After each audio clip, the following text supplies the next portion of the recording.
नमस्ते दोस्तों, आज एक ऐसी बात करेंगे जो आप हर रोज़ महसूस करते हैं, खुद से क्वेश्चन करते हैं, लेकिन ना आप उस चीज़ का आंसर ना कभी नहीं ढूँढ पाते हैं।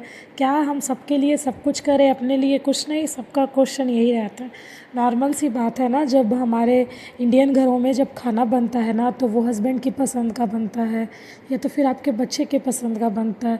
और जब तक आप मायके रहते हो ना, तब आपके पापा के पसंद का बनता है। आपके पसंद का पूछने वाला ना यहाँ पे कोई नहीं है। तो इसलिए जब तक आप खुद के पसंद का नहीं बनाओगे ना, तब तक लोगों को पता भी नहीं चलेगा ना कि आपको पसंद क्या है। ठीक वैसे ही जब आप कहीं जाओ ना, कहीं भी घर से बाहर जाओ या घर पे भी रहो ना, तो खुद को भी प्रायोरिटी दो। यहाँ पे मैं दिखा रही थी मेरी बाबू ने, मैं सो के उठ गई थी जल्दी उस दिन, क्योंकि नॉर्मल जल्दी क्या 5 साढ़े 5 बजे मैं उठ ही जाती हूँ, क्योंकि बाबू को स्कूल जाना रहता है। उस दिन बाबू भी मेरे साथ ही उठी थी और ये इतने नींद में थी ना, ये किचन के मतलब नीचे में सो गई, बट ये जाके रूम में नहीं सोनी, मम्मा मुझे आपके पास रहना है। और यहाँ पे मैं सारा काम कर रही हूँ और ये मेरे पीछे पीछे घूम रही है। और मैं क्या बता रही थी, तो जब तक आप खुद के लिए प्रायोरिटी नहीं बनोगे ना, तब तक कोई आके सामने से आपको नहीं बताएगा कि आप कितने ज़रूरी हो किसके लिए। इसलिए खुद के लिए सबसे पहले सोचना शुरू करो। मैं ये नहीं कह रही ना कि सब चीज़ को साइड करके खुद के लिए सोचो, नहीं, लेकिन आप खुद के लिए सोचो ज़रूर, जहाँ पे आप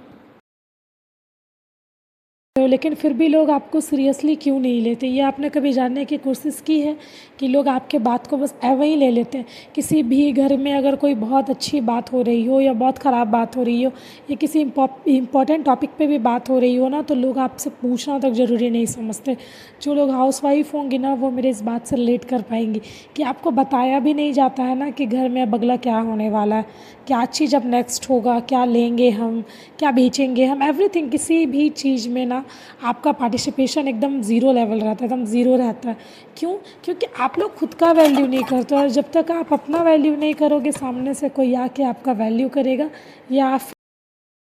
तो आज हम ये समझेंगे सिंपल और रियल बात में ना, कि लोग आपको दबाते क्यों हैं। सबसे पहली बात तो आप खुद को सीरियस नहीं लेते हैं, और जब आप खुद को सीरियस नहीं लोगे और सबको आगे करके खुद को पीछे करोगे ना, तो लोग आपके साथ एग्जैक्ट वैसा ही करेंगे।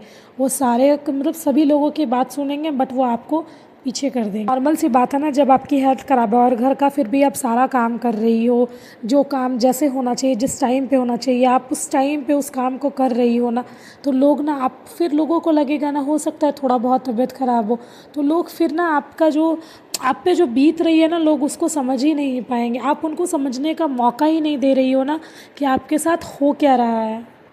लोग समझते हैं कि हाउसवाइफ का काम इजी है। क्यों? क्योंकि हमें सैलरी नहीं मिलती है। जब तक आप दिखा के लोगों को बताओगे नहीं ना कि आपका टाइम कितना ज़रूरी है, तब तक लोग समझेंगे नहीं। आप अपने 24 आवर्स को एक दिन डायरी में लिख के मेंटेन करो ना, आपको पता चल जाएगा आपके खुद की वैल्यू। नॉर्मल सी बात है ना, जब तक हमें अपनी वैल्यू पता ही नहीं होगी, हम सामने वाले को क्या ही बता पाएंगे। इसलिए सबसे पहले ना आप खुद को वैल्यू करो। जब तक आप खुद को वैल्यू नहीं करोगे ना, यहाँ पे कोई आपकी वैल्यू नहीं करेगा। हमेशा आपको ये बताया जाता है ना कि आपकी ये रिस्पॉन्सिबिलिटी, और आप उस रिस्पॉन्सिबिलिटी को पूरा भी करते हो, लेकिन ना कभी आप खुद से क्वेश्चन करना ना कि आपके प्रति जो लोगों की रिस्पॉन्सिबिलिटी है वो किस जगह पे चूक रही है, वो पूरी हो पा रही है कि नहीं हो पा रही है ना। आप जब खुद से क्वेश्चन करोगे ना, तो आपको आंसर मिलेगा। जैसे सामने वाले कहते हैं ना कि मेरा टाइम बहुत वैल्यूबल है, वैसे ही आप भी समझो, आपके पास भी 24 आवर्स ही होते हैं। ऐसा नहीं है ना कि आपके पास 32 आवर्स 40 आवर्स, कुछ नहीं। जितना सब नॉर्मल लोगों को टाइम मिलता है ना, उतना ही समय बस आपको भी मिल रहा है। आप यही हो कि उसमें दूसरे के लिए आप पूरा अपना 24 आवर्स दे रहे, और जो आपके सामने है वो खुद को बनाने में खुद के लिए समय दे रहा है। इस वजह से ना आप उनकी वैल्यू कर रहे हो। उसी बात है ना, एक लड़की है जिसको ना हमेशा माइग्रेन की प्रॉब्लम थी, बट वो सुबह उठ के ना घर का सारा काम करती थी। और मैं रियलिटी बता रही हूँ, जब तक वो हॉस्पिटल नहीं पहुँच गई ना, तब तक लोगों ने कभी भी उसे समझना ही नहीं चाहा कि अच्छा इतना दर्द है जिसकी वजह से तुम इतनी ज़्यादा परेशान हो। क्यों?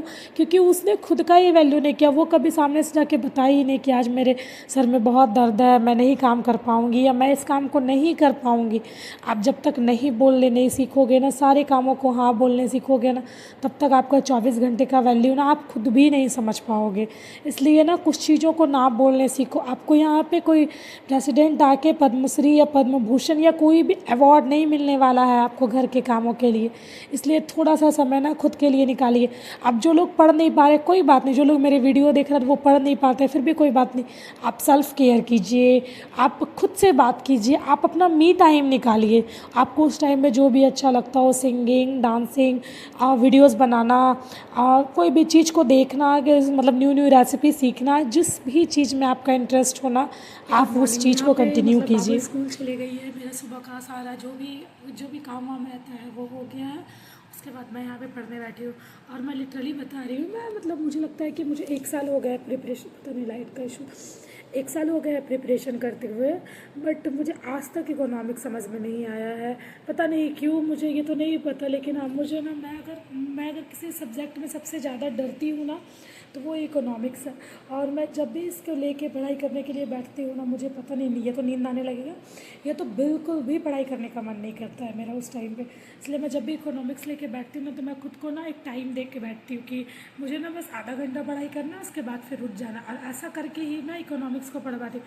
अदरवाइज़ अगर मैं मतलब ये लेके बैठी हूँ ना कि मुझे चैप्टर कंप्लीट करना है इकोनॉमिक्स में, तो वो मैम मेरे से बिल्कुल भी नहीं होने वाला है। और जो भी सुबह का काम वाम था वो सारा हो गया। उसके बाद फिर मैंने मैथ सॉल्व किया, क्योंकि 10 नंबर का मैथ भी आता है, और बीपीएससी के मेंस में स्टैटिक्स का पोर्शन रहता है 72 नंबर का। उसके लिए आपको ना मैथ को लिखने आना चाहिए।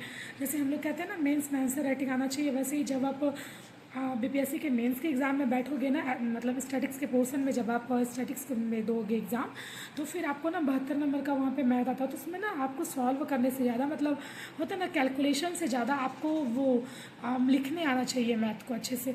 तो फिर मैंने वो पोर्शन भी देखा।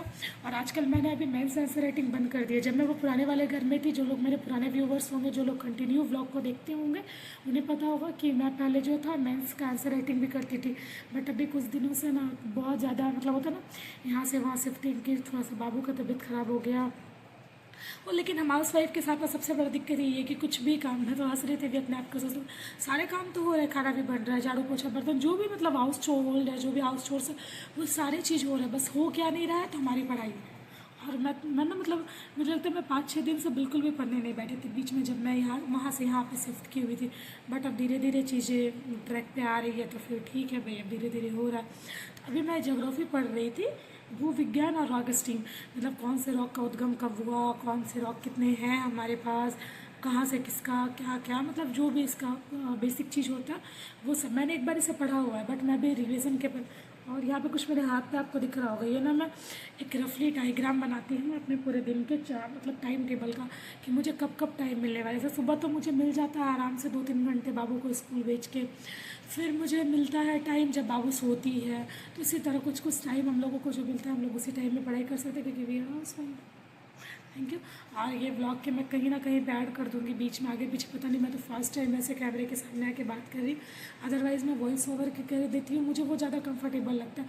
बट मैंने उसमें समझा नहीं पाती हूँ आप लोगों को कि किस काम के बाद क्या हो रहा है, किस काम के बाद क्या हो रहा है। तो मैं सोची कि अब मैं छोटा छोटा क्लिप में इस टाइप का ऐड कर दूँगी, जिससे आप लोगों को एटलीस्ट ब्लॉग समझने में आसानी हो। और बहुत सारे न्यू सब्सक्राइबर्स भी जुड़ रहे हैं, तो मैं लोगों को यही बोलूँगी ना कि जो लोग 72nd के लिए प्रिपरेशन कर रहे हैं ना, उनका और मेरा कनेक्शन थोड़ा सा अच्छा होगा। बट जो लोग अभी दे रहे हैं या जो दे ही नहीं रहे, जो बस ऐसे ही होता है ना, एक मोटिवेशन की वजह से देख रहे हैं, तो वो भी देखिए। बट जो लोग 72nd के लिए प्रिपरेशन कर रहे हैं ना, अगर उनको किसी भी तरह की कोई भी हेल्प चाहिए, बुक से रिलेटेड, टॉपिक से रिलेटेड, या तो मैं कैसे पढ़ रही हूँ, क्योंकि मैंने एक बार 70 दिया, बट मैं 71st में ही दूँगी।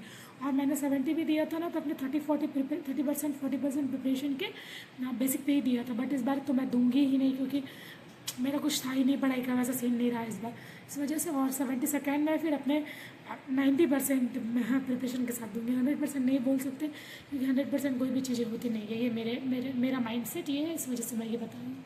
तो आप लोग ब्लॉग क्या कंटिन्यू कीजिए, मैं ये क्लिप कहीं ना कहीं बैक कर दूँगी।